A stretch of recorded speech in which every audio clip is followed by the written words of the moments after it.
السلام علیکم ورحمۃ اللہ وبرکاتہ۔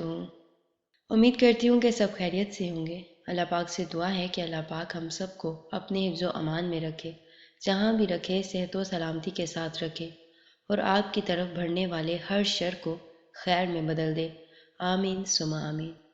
جیسا کہ آپ سب کو معلوم ہی ہے کہ رمضان سیریز سٹارٹ کی ہوئی ہے، اور الحمدللہ آج ہمارا ڈے 2 ہے۔ تو رمضان سیریز کے ڈے 1 میں ہم نے کیا ڈسکس کیا تھا کہ رمضان کی تیاری رمضان سے پہلے کیوں کریں اور کیسے کریں۔ تو ہمارا فرسٹ ٹاپک کور ہو چکا تھا الحمدللہ۔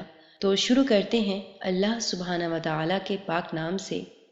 بسم اللہ الرحمن الرحیم۔ ربی اشرح لی صدری ویسر لی امری واحلل عقدۃ من لسانی یفقہوا قولی۔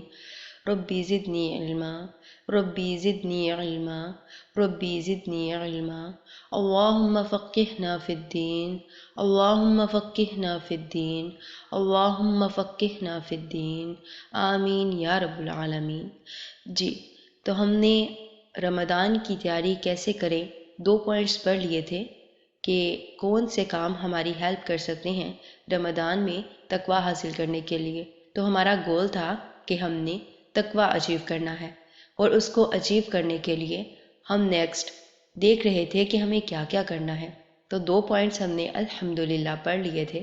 امید ہے کہ آپ لوگوں نے عمل بھی کیا ہوگا، اینڈ الحمدللہ اللہ پاک ہم سب کو عمل کی توفیق دے۔ سب سے پہلے تو ہم نے پڑھا تھا کہ ہم نے توبہ اور استغفار کرنی ہے، اور دوسرے نمبر پہ ہم نے پڑھا تھا کہ ہم نے دعا کرنی ہے کہ ہم رمضان تک پہنچ جائیں۔ اب تیسرے نمبر پہ جو ہم نے کام کرنا ہے تقویٰ کو اچیو کرنے کے لیے رمضان کی تیاری میں، وہ ہے ہم نے خوشی سے استقبال کرنا ہے رمضان کا۔ اس کے بارے میں سوچ سوچ کر ہم نے خوش ہونا ہے۔ دیکھیں، جب ہم کسی چیز کے بارے میں ایکسائٹیڈ ہوتے ہیں، فار ایگزامپل کوئی ایونٹ آ رہا ہے، کسی سے ملنے جانا ہے، کسی نے آنا ہے، تو ہم کیسے تیاریاں کرتے ہیں اور کس طرح سے ہم بار بار اس ایونٹ کو یاد کرتے ہیں اور دیکھتے ہیں کہ میں اس میں یہ کروں گی، میں اس میں ایسے ریڈی ہوں گی، فلانا آئے گا تو میں یہ ڈشز بناؤں گی، میں ایسے ایسے کروں گی۔ تو ایک خوشی ہوتی ہے، ایکسائٹمنٹ ہوتی ہے، اور جیسے جیسے دن قریب آتے جاتے ہیں تو ہماری ایکسائٹمنٹ بڑھتی جاتی ہے، اور جس دن اگلے دن ایونٹ ہوتا ہے ہمیں نیند ہی نہیں آ رہی ہوتی۔ تو کیونکہ ہم ایکسائٹیڈ ہوتے ہیں۔ تو رمضان کو بھی سوچ سوچ کر ہم نے خوش ہونا ہے کہ رمضان آنے والا ہے۔ آپ اپنے حساب سے اسکیڈول کو سیٹ کریں۔ دیکھیں، میں سحری کروں گی، سحری کے بعد میں برتن دھوں گی، نماز پڑھوں گی، نماز پڑھنے کے بعد سبق وغیرہ کروں گی، اس کے بعد صفائیاں کروں گی، اس کے بعد کیا کروں گی، تھوڑی دیر ریسٹ کروں گی، تھوڑی دیر ریسٹ کے بعد پھر اٹھوں گی، اٹھ کر پھر قرآن پڑھوں گی، قرآن پاک کی تلاوت، نوافل اور چاشت اشراق کی نماز، ٹھیک ہے۔ تو ایسے اپنی جو ہے وہ پھر اس کے بعد ہمارا کیا ہوگا، ظہر کا ٹائم ہو جائے گا، ظہر پڑھیں گے۔ پھر ہو سکتا ہے آپ کے بچے چھوٹے ہوں جن کو کھانے کی ضرورت ہو تو آپ ان کو کھانا بنا کر دیں گے۔ تو واٹ ایور آپ کی جو بھی روٹین ہے، آپ نے اس کو رمضان کے حساب سے عبادت سب سے زیادہ اندر ہونی چاہیے۔ تو آپ اس کو ایکسائٹیڈلی ایک پلان بنائیں، کیونکہ جب ہم کوئی کام خوش ہو کر کرتے ہیں تو پھر اس کے ہمیں فائدے بھی ملتے ہیں، اور ایک تو وہ کام ہمارے لیے کیا ہو جاتا ہے، آسان ہو جاتا ہے، اور پھر دوسرا اس کام کی کوالٹی بھی اچھی ہوتی ہے، یعنی احسن طریقے سے ہوتا ہے۔ تو جب کام احسن طریقے سے کریں گے تو پھر اجر بھی زیادہ ہی ملے گا انشاءاللہ۔ تو رمضان کی فضیلت کے بارے میں جاننا بہت ضروری ہے۔ جب تک ہمیں رمضان کی فضیلت کے بارے میں نہیں پتہ ہوگا تو ہم رمضان کو خوشی خوشی سے ویلکم نہیں کر سکیں گے، ٹھیک ہے۔ تو رمضان کی فضیلت تھوڑی سی میں آپ کو بتائے دیتی ہوں۔ رمضان میں جنت کے دروازے کھول دیے جاتے ہیں اور جہنم کے دروازے بند کر دیے جاتے ہیں۔ ہر طرح کی خیر اور برکت نازل ہوتی ہے۔ اس مہینے میں اللہ تعالیٰ نے ہمارے لیے قرآن مجید نازل کیا، جس کے بارے میں اللہ تعالیٰ فرماتے ہیں، کہہ دیجئے اللہ کے فضل اور اس کی رحمت سے چاہیے کہ اس پر خوش ہو جائیں، وہ اس ہر چیز سے بہتر ہے جسے لوگ جمع کر رہے ہیں۔ تو قرآن کو پڑھنا، قرآن کو سمجھنا اور قرآن پر عمل کرنا کوئی چھوٹی موٹی بات نہیں ہے۔ اللہ سبحانہ و تعالیٰ کہہ رہے ہیں کہ اس پر خوش ہو جائیں، وہ ہر چیز سے بہتر ہے جسے لوگ جمع کر رہے ہیں۔ تو پھر ہمیں بھی اس بات پہ خوش ہونا چاہیے کہ رمضان میں ہمارا قرآن سے تعلق مضبوط ہوگا۔ تو جب قرآن سے تعلق مضبوط ہوگا تو اللہ سبحانہ و تعالیٰ نے کیا فرمایا ہے، کہ یہ قرآن مجید اس سب چیزوں سے بہتر ہے جسے لوگ جمع کر رہے ہیں، تو خوش ہونا تو بنتا ہے، پھر اس پر اجر بھی ملے گا۔ اور اس چیز پر بھی خوش ہونا چاہیے کہ جس چیز پر اللہ سبحانہ و تعالیٰ نے خوش ہونے کا کہا وہ موقع آ رہا ہے، الحمدللہ۔ اور رمضان میں ویسے ہی نارملی ہی ہمارا جو اسکیجول ہوتا ہے وہ کافی چینج ہوتا ہے، اور قرآن مجید سے ہمارا تعلق سب کا ہی بہت مضبوط ہو جاتا ہے۔ جو ہم نے رمضان کی تیاری میں چوتھا کام کرنا ہے وہ ہے رمضان کے قضا روزے رکھنے ہیں۔ پچھلے سال جتنے بھی ہمارے روزے قضا ہو گئے تھے کسی بھی وجہ سے، وہ ہم نے اس رمضان کے شروع ہونے سے پہلے رکھ لینے ہیں۔ کتنے ہوں گے؟ 5 ہوں گے، 7 ہوں گے، 3 ہوں گے، 4 ہوں گے، جتنے بھی ہیں ان کو قضا کر لیں، کیونکہ جب سال پورا ہو جاتا ہے تو پھر فریضہ بھی پورا ہو جانا چاہیے، اگلے سال کے لیے نہیں چھوڑنا چاہیے۔ دیکھیے اگر ہم ہر سال اگلے سال کے لیے روزے چھوڑتے رہیں گے تو رکھیں گے کب؟ اور اتنے سارے جمع ہو جائیں گے، رکھے بھی نہیں جائیں گے، تو ساتھ ساتھ رکھتے جائیں۔ ابو سلمہ کہتے ہیں کہ حضرت عائشہ رضی اللہ تعالیٰ عنہما کو فرماتے ہوئے سنا کہ میرے اوپر رمضان کا روزہ لازم ہوتا، شبان سے پہلے اس کی قضا کی توفیق نہ ہوتی۔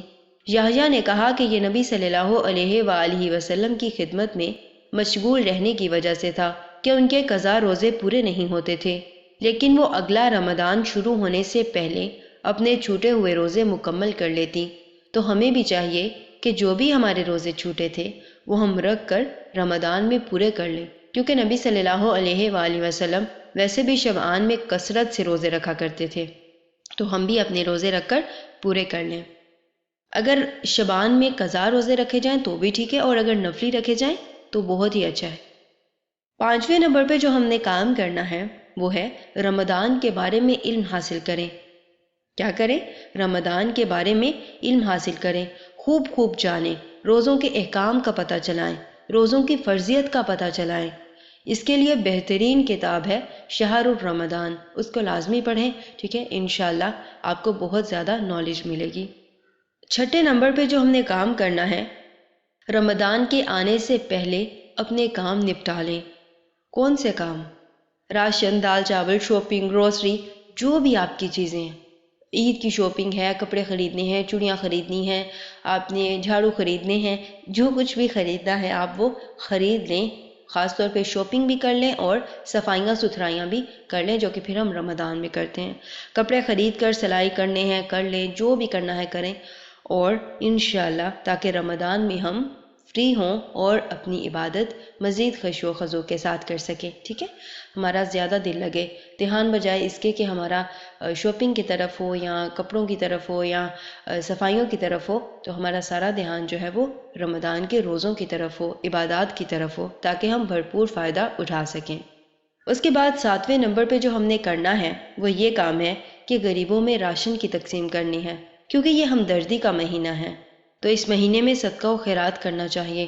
ایسے کام بھی رمضان سے پہلے ہی نپٹا لیں، کیونکہ اگر ہم رمضان میں یہ کام شروع کرتے ہیں تو ایک تو ہماری عبادت افیکٹ ہوتی ہے، سیکنڈ نمبر پہ جو مستحقین ہیں ان کا آدھا رمضان تو انتظار میں ہی گزر جاتا ہے، تو پہلے ہی آپ راشن ڈلوا دیں، انشاءاللہ جب وہ رمضان میں یوز کریں گے تو آپ کو ثواب مل جائے گا۔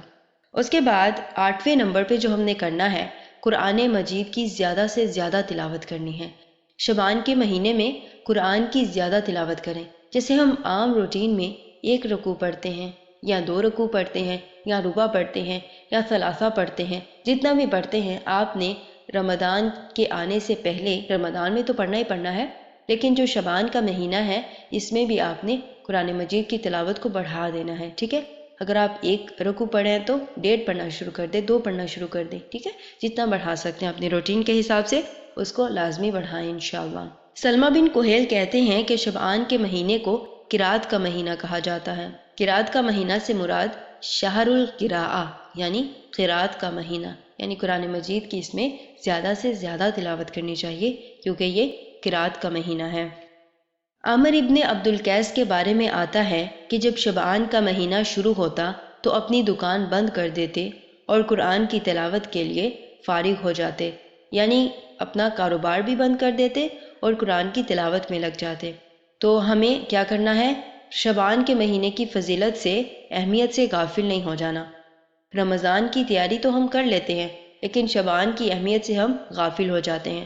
ابو بکر بلخی کہتے ہیں کہ رجب کھیتی لگانے کا مہینہ ہے، شعبان کھیتی کو پانی لگانے کا مہینہ ہے اور رمضان کھیتی کاٹنے کا مہینہ ہے۔ ان کا یہ بھی کہنا ہے کہ ماہ رجب کی مثال ہوا جیسی ہے کہ پہلے ہوا چلتی ہے، شعبان کی مثال بادلوں جیسی ہے، پہلے ہوا چلی پھر بادل آ گئے، اور رمضان کی مثال بارش جیسی ہے۔ اور جس نے ماہ رجب میں نہ تو کھیتی بوئی نہ شعبان میں کھیتی کو پانی لگایا تو وہ رمضان میں کھیتی کیسے کاٹے گا؟